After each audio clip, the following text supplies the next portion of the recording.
Hey, Christelle d'ici de la chaîne Académie. Je vais vous montrer encore quelques petits exercices que je fais tous les matins, très rapidement. Voilà. Donc là, il s'agit en fait d'exercices pour remettre en route l'énergie vitale.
Donc voilà, ça c'était des tapotements en fait de différents endroits du corps qui correspondent aux méridiens, certains méridiens, en tout cas selon ce que ma conscience me montre. Pour activer l'énergie vitale, parfois ça active ma Kundalini, ce qui fait que mes genoux se plient et mon corps part en arrière, parce que ça pompe l'énergie tellurique et ça la fait jaillir dans mon corps. Pour autant, si ça ne fait pas ça pour vous, au moins tous les matins, remettre en route l'énergie vitale, c'est-à-dire tout ce qui est en basse fréquence, eh bien le fait de tapoter, ça va refaire circuler. C'est comme si vous fragmentiez et vous reproposez à l'énergie de pouvoir circuler plus rapidement, de façon plus fluide. Dans le dos, je tapote dans le dos au niveau des reins, parce que souvent les reins, en tout cas chez moi, sont saturés puisque j'absorbe beaucoup de choses et de transforme. Donc parfois c'est en statu quo dans les reins. Et ça suit devant les trajets des méridiens jusqu'à l'intérieur des cuisses. Enfin bref, comme je vous l'ai montré là à l'instant. Je ferai une autre petite vidéo parce que là le temps n'est pas très... un petit peu brumeux, donc on voit peut-être pas très bien.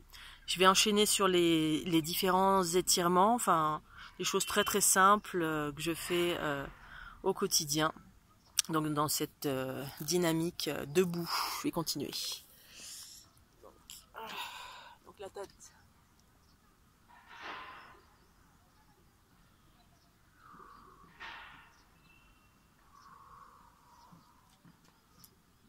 D'un côté et de l'autre côté. Des cercles qui viennent fluidifier au niveau de la nuque et surtout du canal central.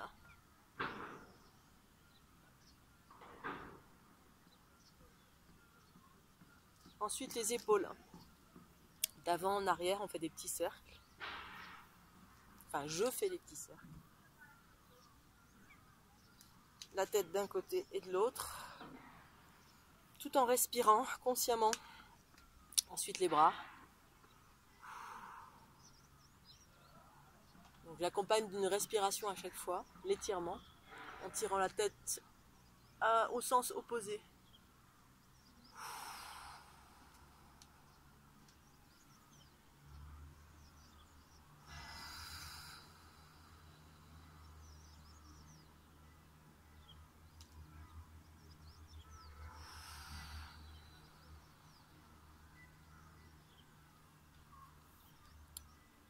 Ensuite faire des petits cercles, donc d'avant en arrière ou d'arrière en avant, ou également avec tous les bras. Donc ça vient travailler au niveau du centre des omoplates.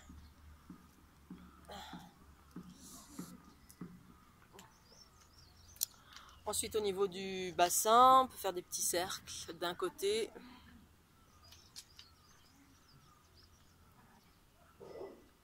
Et de l'autre.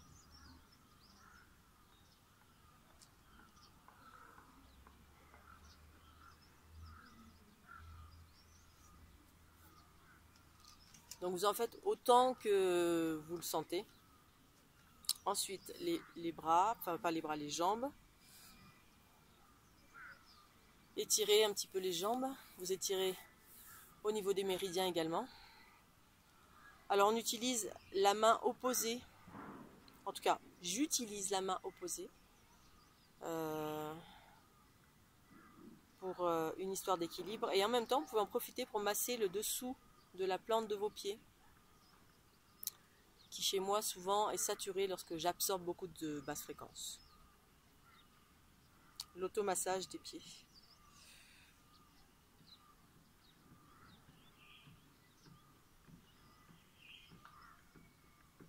D'un côté, de l'autre côté.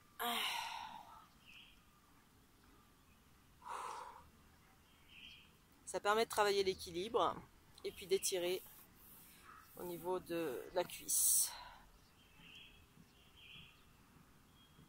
Tout simplement, ces endroits-là se remplissent, en tout cas chez moi, d'acide lactique. Surtout si vous buvez pas beaucoup d'eau. Enfin, moi, je bois pas beaucoup d'eau, j'essaie d'en boire. Ensuite, comme ça.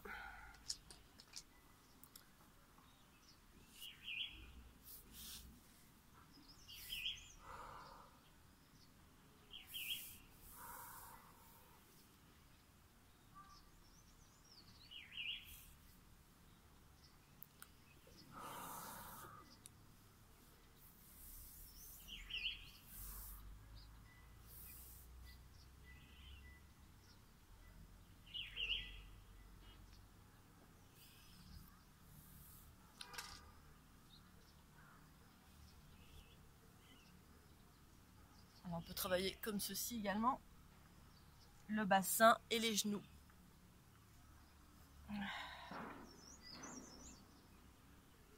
Alors on peut mettre les jambes, les coudes à l'intérieur. Alors je vais reculer un petit peu. Les coudes à l'intérieur. Croiser les mains et étirer le bassin.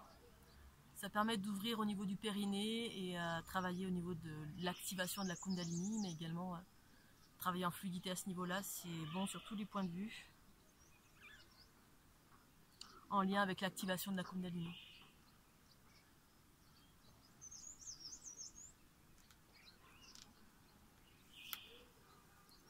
Genre d'exercice là.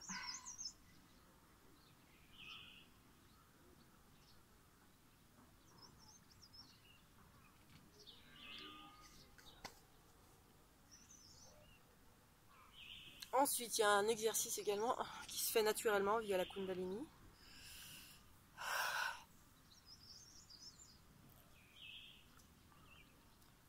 Un basculement d'une jambe à une autre. En abandonnant en totalité le haut du corps. Qui tourne naturellement.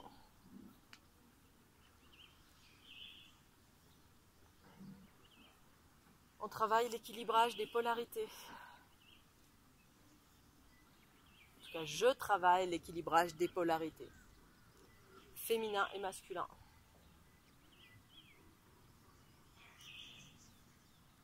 Je ne sais pas si vous voyez bien, je vais le faire dans ce sens-là maintenant.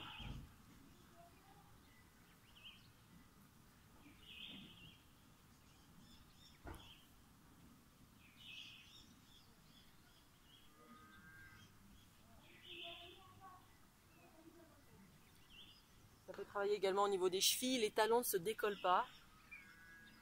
La plante du pied ne se décolle pas. J'ai juste les genoux et le bassin un petit peu.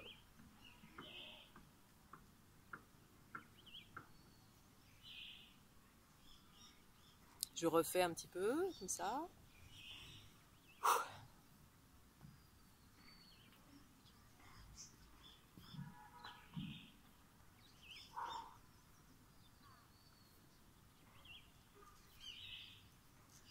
On peut écarter davantage selon comment vous le sentez.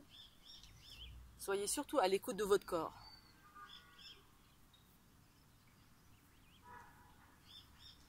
Voilà. Voilà, je vous ai donné une petite partie des mouvements que je fais le matin. Là, je viens de me réveiller. Voilà, j'ai une bonne tête de quelqu'un qui se réveille. Je vais faire une autre petite vidéo pour enchaîner sur l'activation de la Kundalini. Après ces mouvements en fait qui concernent un peu une remise en fluidité du corps, activation d'énergie vitale, reprendre de la souplesse. Parce que moi quand je me lève le matin, souvent je suis un peu comme un bout de bois. Bon, peut-être pas comme un bout de bois, mais des fois selon les endroits où je dors, eh bien je suis un peu raide. Donc remettre en mouvement tout ça, cette énergie vitale, la fluidité du corps qui correspond aux nouvelles fréquences, aux hautes fréquences. C'est ça la fluidité du corps. C'est pour ça que c'est important au quotidien, en tout cas pour moi, de pratiquer. Alors je pratique soit debout comme ça, soit dans mon lit. Quand je dis dans mon lit, c'est que tout simplement, quand je suis allongée, j'ai également des micro-mouvements, des spasmes qui s'activent via ma Kundalini. Donc là, je peux pas les montrer, mais j'essaierai de faire une vidéo à l'occasion pour montrer comment ça fonctionne. Le corps se met à onduler, alors soit en forme de vague comme ça, soit en balancement de droite à gauche. En fait, les équilibrages de la Kundalini, c'est toujours souvent des balancements de droite à gauche, puisqu'en fait, on travaille sur l'équilibrage des polarités. Une polarité, c'est droite-gauche, féminin-masculin, haut-bas, etc. Donc, ça vient tout le temps équilibrer les différentes énergies qui sont soit comme ça, soit comme ça. En fait, c'est soit trop de masculin, soit trop de féminin, bref. Donc, dans les micro-mouvements, eh bien, ça fait des mouvements comme ceci. Même quand je suis allongée, je peux travailler... activer tout simplement ma Kundalini selon mes besoins et ça vient faire ces micro-mouvements qui viennent fluidifier, équilibrer mon corps en différents aspects.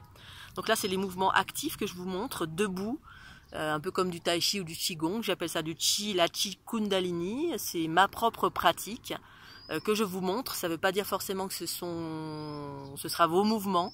C'est des mouvements issus de ma Kundalini. Vous, activez vos propres mouvements ou pratiquez cela si ça vous parle.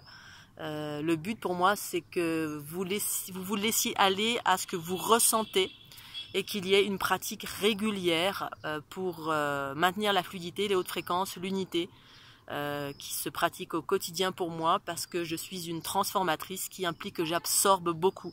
Donc cette vidéo s'adresse à toutes les personnes qui sont empathes, transformatrices, qui absorbent des basses fréquences pour les transformer. Donc ce qui implique d'avoir cette pratique au quotidien pour maintenir l'équilibre, donc l'unité en soi. Voilà, je vais m'arrêter là, je vais faire d'autres petites vidéos sur la Kundalini, les mouvements spontanés, pour essayer de voir si aujourd'hui il y a davantage de mouvements à vous montrer. Voilà, merci de votre écoute. Pensez au petit lien PayPal si vous avez envie de faire un don pour ces vidéos. Et c'était Christelle, Académie de la Nouvelle Conscience en direct de l'Inde, Dharamsala, MacLeod Ganj. Bye bye.